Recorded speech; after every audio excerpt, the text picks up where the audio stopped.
말씀드리겠습니다. 네, 제가 여기서 여러분들을 뵙는 건 처음이라고 하네요. 네, 반갑습니다.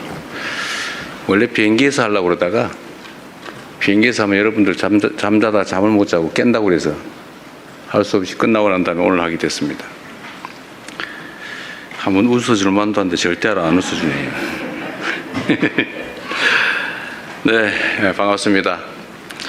존경하는 국민 여러분, 대통령 취임 후 첫 유럽 순방을 마치고 어제 귀국했습니다. 우연의 일치겠지만 1년 전 제가 취임한 후에 첫 외교 일정으로 G7 정상회의에 참석하고 돌아온 날도 6월 18일이었다고 합니다. 1년 전에는 G7이라는 다자 무대에서 민주 대한민국의 복귀를 알리는 것 자체가 중요한 성과였다면 이번 유럽 방문과 G7 정상회의 참석을 통해서는 지난 1년 동안 대한민국의 위상과 대한민국에 대한 국제사회의 기대가 확실히 높아졌음을 피부로 느낄 수 있었습니다. 모두 국민 여러분의 성원이 있었기에 가능한 일이라고 생각합니다. 이번 순방의 주요 성과에 대해서 말씀드리도록 하겠습니다. 우선 이번 순방은 국제사회에서 대한민국의 위상을 더욱 높이고 국제사회의 현안 해결에 대한 책임감을 확인하는 소중한 계기였습니다. EU와는 평화와 번영, 연대와 협력이라는 공동의 가치를 중심으로 중동 정세, 한반도 평화, 경제 안보, 기후변화에 이르기까지 국제사회 주요 현안에 대한 공감대를 형성했습니다.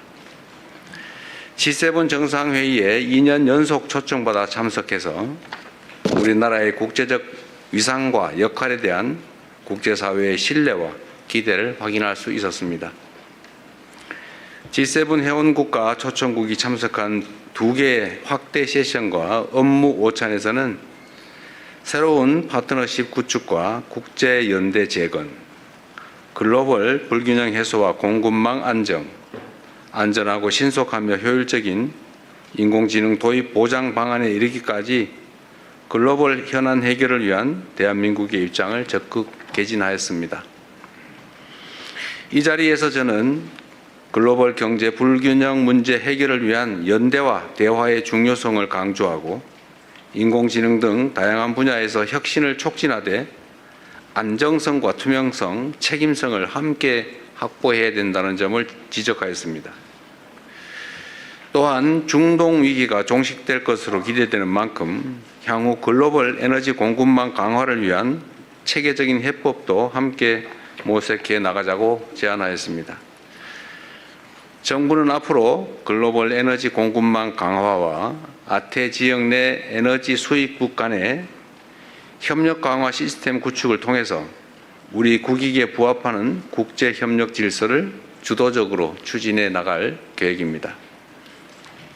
둘째, 이번 순방 역시 실용 외교로 국익을 극대화하기 위해 노력했습니다. 먼저 유럽 물류의 중심지이자 혁신적 중소기업 생태계를 갖춘 벨기에를 방문했습니다. 양국의 중소기업과 스타트업의 안정적인 성장 기반을 만들고 미래 세대 간 교류와 협력을 강화하기 위해 함께 노력하기로 하였습니다. 세계 최대의 단일 시장인 EU와의 정상회담에서는 경제, 안보 협력의 새로운 진전을 이뤄냈습니다. 안정적이고 예측 가능한 디지털 교육 환경 조성을 위한 디지털 통상 협정을 체결하였습니다. 마약, 테러 등 초국가 범죄에 보다 효과적으로 대응하기 위한 승객 예약 정보 전송 협정도 타결했습니다. 이를 통해 한국과 EU 간 디지털 협력과 국민 안전을 위한 공조 체제가 한층 강화될 것으로 기대됩니다. 무엇보다 EU를 방문한 것은 오는 7월 1일 철강 관세 할당 제도 조치 발효를 앞두고 한국산 철강에 대한 쿼터가 대폭 줄어들 것으로 우려되는 상황이었기 때문입니다. 이러한 조치가 무역 장벽이 되어서는 안 된다는 우리의 확고한 입장을 EU 지도부에 전달하였고 FTA 체결국이자 전략적 파트너인 한국에 대한 각별한 배려를 당부하였습니다. 이탈리아와는 특별 전략적 동반자로 관계를 격상하였고 중소기업, 첨단 과학기술, 사회연대경제, 개발협력, 그리고 문화 분야 등 5개 분야에서 양해각서를 체결했고 1개의 협정을 타결하는 등 실질협력의 폭을 크게 넓히는 성과를 얻었습니다. 특별히 한국 기업의 시장 진출에 큰 걸림돌로 작동했던 초감가상각제도 문제가 빠르게 해소되어 매우 기쁘게 생각합니다. 한인 관광 가이드의 자격 문제 등 우리 재외 동포들이 겪고 있는 오래된 애로사항에 대해서도 멜로니 총리의 적극적인 협조를 통해 해결의 전기가 마련됐습니다. 교황청에서는 레오 14세 교황님을 예방하고 내년 서울 세계 청년대회의 성공적 개최를 위한 협력을 약속했습니다. 또한 국내 교구에 현직 추기경이 한 분도 없다. 대한민국의 600만 천주 교인들을 위해서 추기경을 국내 업무 담당하는 현직 추기경을 임명해달라라는 우리 한국 가톨릭계의 염원도 전달드렸습니다. 예상과 달리 본인이 추기경을 임명한 사람이 아직 한 명도 없는데 앞으로 만약에 새로 추기경을 임명하게 된다면 한국의 사정을 각별히 고려하겠다는 말씀을 해주셨습니다. G7 정상회의 계기에 미국, 캐나다, 독일, 케냐 정상들과도 양자 협력 등 다양한 현안에 대해서 의견을 교환했습니다. 트럼프 미국 대통령과는 조선을 포함한 호혜적인 협력 방안에 대해 뜻을 같이 하고 한미일 협력의 중요성에도 공감했습니다. 전에도 한번 말씀을 하셨는데 이번에도 역시 미국 군함 열척을 빠르게 건조해 줄 수 있겠느냐 이런 의사를 저한테 물어봤습니다. 물론 거기에 대해서 당연히 가능하고 최선을 다하겠다고 답해 드렸습니다. 트럼프 대통령께서는 당연히 한미 협력 또 한미일 협력의 중요성을 말씀하셨고 저희도 그 점에 공감을 표명했습니다.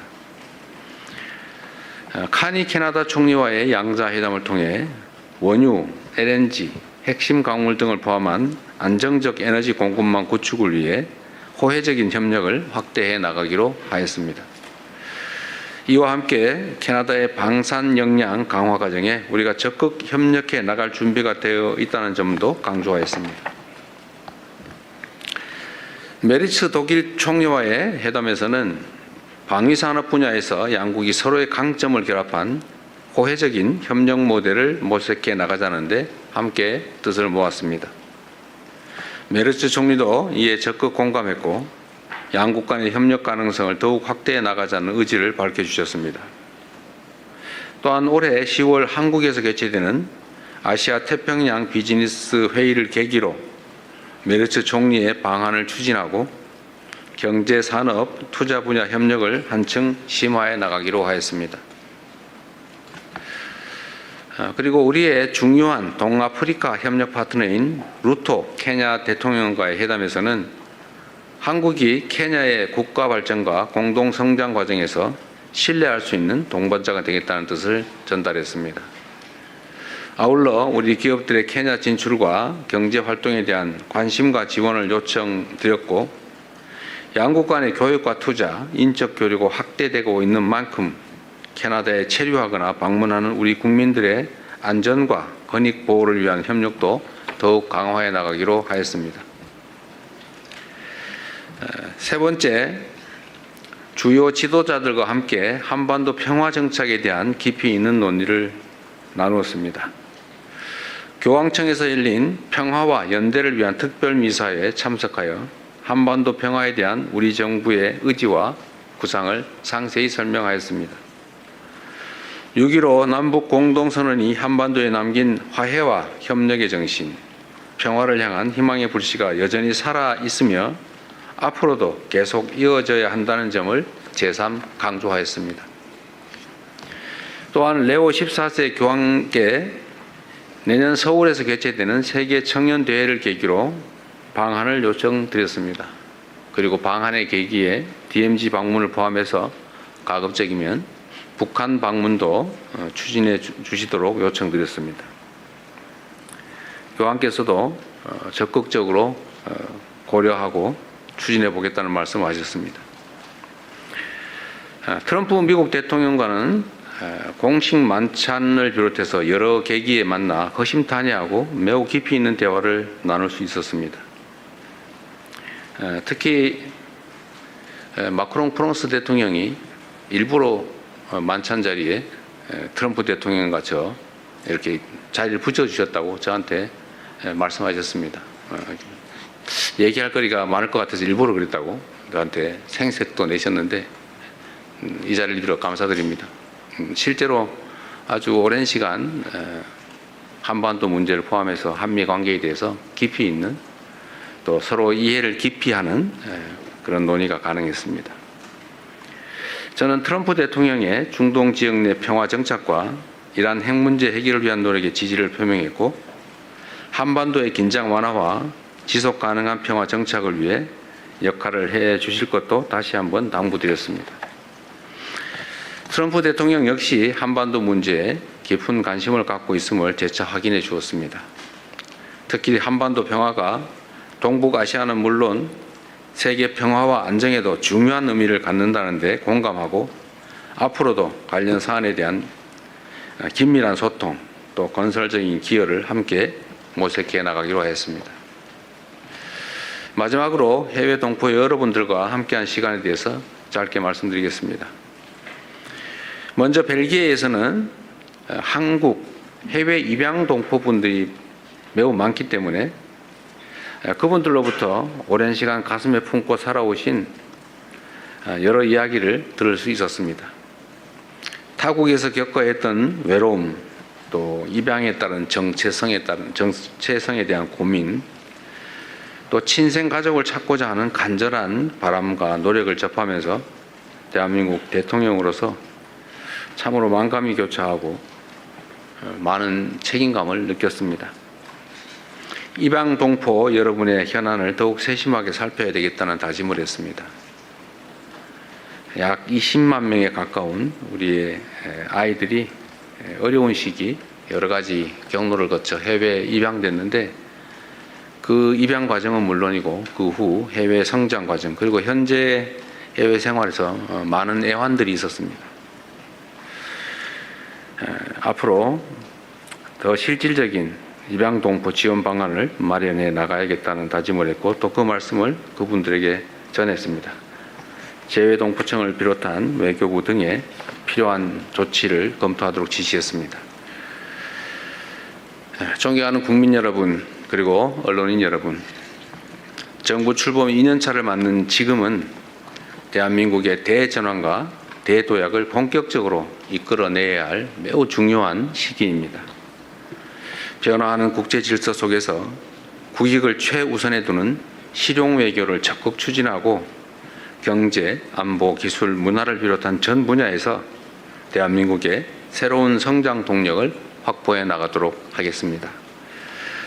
아울러 놀라울 정도로 우리가 모르는 사이에 높아진 우리 대한민국의 국력과 국제적 위상에 걸맞게 국제사회의 평화와 번영, 연대와 협력을 위해 더 큰 책임과 역할을 다해야 될 것 같습니다.